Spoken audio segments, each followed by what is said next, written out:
Hello दोस्तों, आप सभी को स्वागत है मेरे इस चैनल पे। आज की इस वीडियो में हम लोग जानेंगे कि स्टॉक मार्केट में डेरिवेटिव्स क्या है, फ्यूचर एंड ऑप्शंस ये सारी कैसे काम करते हैं और ये सारी चीज़ आखिर है क्या। तो चलिए शुरू करते हैं आज का ये वीडियो।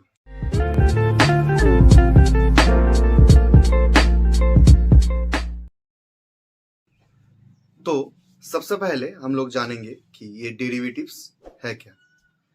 मान लीजिए मेरे पास एक कागज का टुकड़ा है जिसमें 100 रुपये लिखा हुआ है और एक 100 रुपये का नोट है। तो अगर मैं आपसे कहूँ कि ये जिस कागज के ऊपर 100 रुपये लिखा है, इसके बदले में मुझे एक पैकेट चॉकलेट दीजिए, 100 रुपये वाला एक पैकेट चॉकलेट दीजिए, तो आप देंगे? नहीं देंगे। लेकिन अगर मैं उस 100 रुपये को लेकर आपके पास जाता हूँ और आपको बोलता हूँ कि आप एक पैकेट मुझे चॉकलेट का दीजिए, 100 रुपये का एक पैकेट मुझे दीजिए चॉकलेट का, तो आप जरूर दे देंगे। तो ऐसा क्यों है? ये तो दोनों ही चीज है, कागज का ही है। ऐसा तो कुछ नहीं है कि ये 100 रुपये को नोट को बनाने के लिए 100 रुपये ही लगा है या 100 रुपये में कुछ अलग सा लगा हुआ है, चांदी पीतल ऐसा कुछ लगा हुआ है। तो क्यों है? उसमें भी 100 रुपये लिखा है, नोट में भी 100 रुपये लिखा है। तो दोनों में अंतर क्या है? कैसे मुझे 100 रुपये का चॉकलेट का पैकेट मिल रहा है 100 रुपये से, लेकिन कागज से नहीं मिल रहा? तो इसमें एक चीज होता है जो है गवर्नमेंट, हमारा जो आरबीआई होता है, रिजर्व बैंक ऑफ इंडिया, यानी कि आरबीआई का जो गवर्नर होते हैं, वो 100 रुपये के ऊपर, 100 रुपये के नोट के ऊपर उनका एक सिग्नेचर होता है। वो एक अथॉरिटी है जो हमें वो हमें एक परमिशन देता है जिससे कि हम लोग वो 100 रुपये के नोट को देकर 100 रुपये का वैल्यू ले सकते हैं। तो ऐसे ही होता है अगर वो कागज के टुकड़े के ऊपर भी कोई बड़ा गवर्नमेंट का अथॉरिटी या आरबीआई का गवर्नर अगर साइन कर दे, या कोई ऐसा कोई बड़ा अथॉरिटी अगर उसके ऊपर भी साइन कर दे, तो वो नोट से भी आप लोग ले सकते हैं। लेकिन यहाँ पर जो मैं आप लोगों को बोलना चाहता हूँ, यहाँ पर मेजर जो चीज है वो है साइन। जो अथॉरिटी का साइन है वो है मेजर चीज। तो ऐसे ही डेरिवेटिव्स में भी होता है। डेरिवेटिव्स क्या होता है? वो नोट का तो कोई प्राइस नहीं है, वो जो कागज का टुकड़ा है उसका कोई प्राइस नहीं है, लेकिन प्राइस है उस साइन का। मार्केट में इसी तरह के प्रोडक्ट को डेरिवेटिव्स कहते हैं। तो हमने अभी अभी जाना कि डेरिवेटिव्स क्या है। डेरिवेटिव्स एक ऐसा चीज है जो जिसका खुद का कोई प्राइस नहीं है, वैल्यू नहीं है, वो किसी और की वैल्यू से ड्राइव हो रहा है, तो उसे ही मार्केट में डेरिवेटिव्स कहते हैं। इस चीज में, जैसे कि अभी आप लोगों को मैंने बताया, इस चीज में जो गवर्नर का साइन है वो यहाँ पर ड्राइव हो रहा है, उसके वजह से ही वो नोट का जो 100 रुपये का नोट है उसका प्राइस को उस प्राइस का वैल्यू हमें मिल रहा है। तो यहाँ पर ही बात आता है कॉइन्स का। तो कॉइन्स में भी तो आरबीआई का सिग्नेचर नहीं होता है, लेकिन कॉइन्स देकर हम सेम वैल्यू का प्रोडक्ट ले सकते हैं। तो ऐसा क्यों होता है?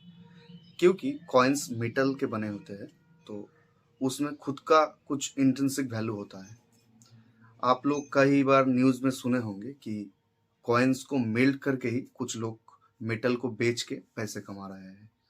तो कॉइन के अंदर जो कभी कभी ऐसा भी होता है कि 1 रुपये का कॉइन बनाने के लिए 1 रुपये का मेटल लगता है। इसीलिए जब जब महंगाई बढ़ती है और पैसों की कीमत घटती है, तब सरकार कॉइन्स को छोटा और पतला करते जाता है, क्योंकि ऐसा ना हो कि कभी 1 रुपये का कॉइन बनाने के लिए 1.5 रुपया का मेटल लग जाए, तो तब लोग वो 1 रुपये की कॉइन को मेल्ट करके ही पैसे कमाने लग जाएंगे।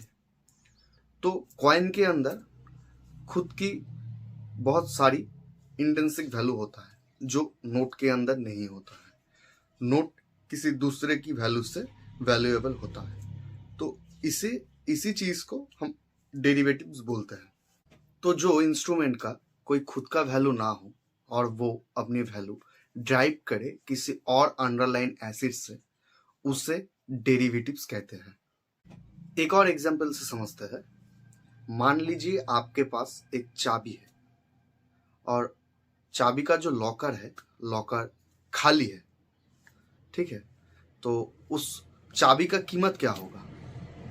लगभग जीरो ही होगा उस चाबी का कीमत। तब जब लॉकर खाली होगा तो उस चाबी का कीमत लगभग जीरो ही होगा।